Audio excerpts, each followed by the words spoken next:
Welcome to Analog Tabletop. Oh, hey there, I was just reading Jean-Paul Sartre's work, Being and Nothingness, one of the seminal philosophical writers of the modern age. In this book, he says, I must be without remorse or regrets, as I am without excuse.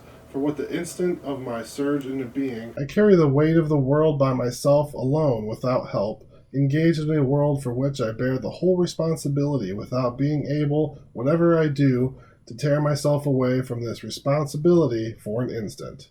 No, wait, don't leave yet. This is the right video. Just like it reads in the title, this is a preview for the board game Paris by Game Brewer.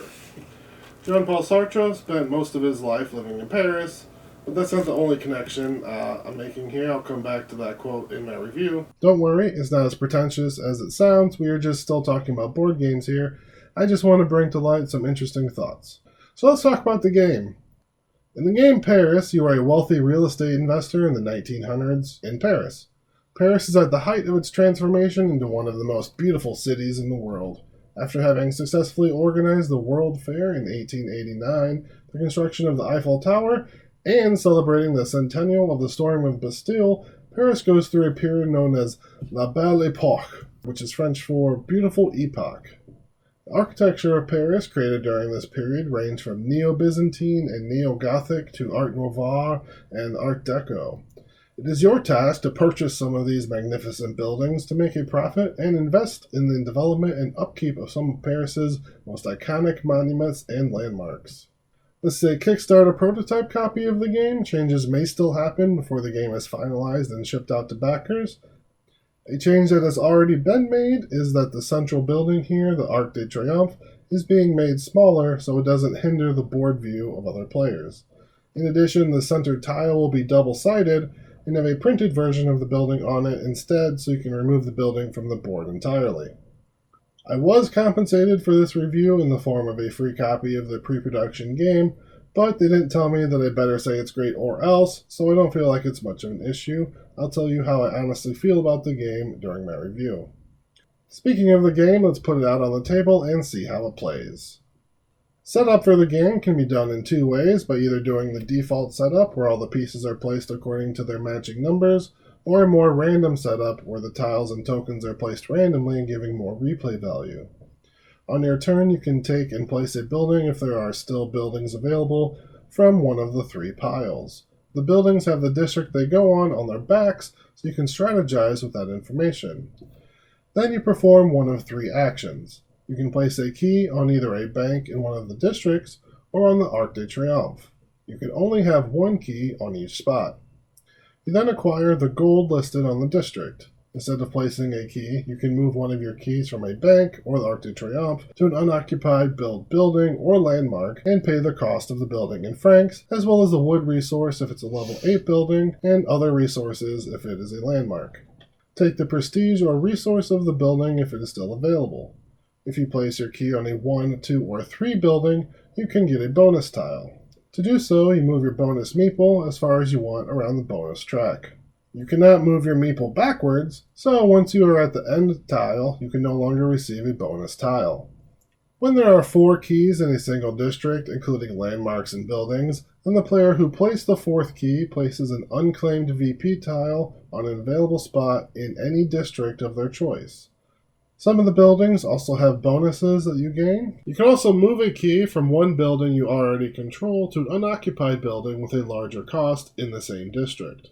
If you do so, you only have to pay the difference of the cost. For example, to move from this 4-cost building to this 8-cost building, you only have to pay 4. Spent resources are placed beside the board and can be bought and sold for the prices listed on the player shield.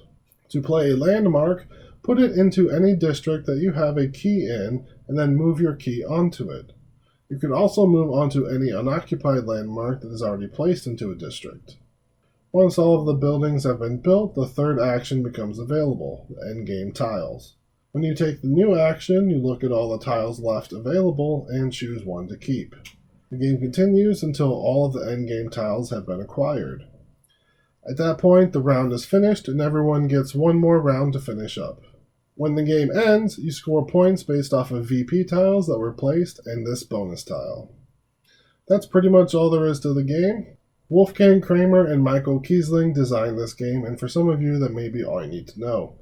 For those not familiar, they are legendary designers who often work together and have designed many great games such as Azul series of games, El Grande, Cusco, Six Nimmt, Tikal, Colosseum, and many, many others. Getting back to Jean-Paul Sartre, he wrote about the anguish of freedom. That's what this quote from the beginning describes. For when we are born, human beings inherently have no purpose. Only by our own actions we take as we get older do we define a meaning to our lives. We feel a burden of choice because we have infinite freedom. Every choice we make from the second we wake up in the morning defines who we are as a human and our purpose in life. Instead of doing a cheesy French stereotype for this video to get a few laughs from us non-French, let me talk about one of the most famous modern philosophers and the idea of the anguish of freedom. What makes a good board game are interesting choices with interesting outcomes. The theme, art, and production values are all secondary to the mechanics. That's what makes a tabletop game and not a puzzle or a book. You have to make choices. What makes an amazing game is the anguishing over those choices. You know you only have a limited amount of turns before the game is over and the impact on the world is tallied up in victory points. How will you define your purpose? There are plenty of anguishing choices in this game despite its minimal rule set. Each district pays a different amount for putting your key on it, so naturally people will flock to the district that pays the most at first. But if there are a lot of keys there, competition will be high, so maybe it's better to go for a lower district that's easier to control for the victory points. Or maybe the Arc de Triomphe, since that key can move anywhere on the board, but doesn't give you any francs. It's also very important to gain bonus tiles in the game. They give lots of victory point opportunities, and you don't have to play the tiles right away when you receive them. You can wait until you have the scoring built up more. To get a bonus tile, you have to go to the lower number buildings. So, what you want to do is go on lower number buildings to get tiles, then move those keys to the higher level buildings in order to control the district. But also, every player is doing the same thing, and it's easy for them to leapfrog over you and take the higher level buildings if you're not fast enough. Landmark tiles are also very powerful for gaming district control and let you cash in prestige tokens that can take quite a few turns to build up. They require resources as well as francs. Another thing to think about is that every district is probably not going to be scored. In a two-player game, each player has 10 keys, so a total of 20 keys plus 2 they can get as bonus. So 22 keys, and there are 4 needed at least for each VP tile to be placed on the board. So that's a maximum of 5 scored districts out of 6. It will likely even be less because people fight over the districts and end up with more than 4 keys. The player boards in this game are well produced. They are sturdy and tall and aren't easily knocked over like they are in some other games. You can also clearly see the prices of all of the things that you can sell at the bottom. They're not hidden in the back or anything, and I really appreciate that. The artwork in this game by Andreas Resch is great. It fits the theme perfectly and is easy to tell the game state on the table. I do have a little nitpick of the game, but could be easily fixed. In a 2-player game, I think there are too many endgame tiles.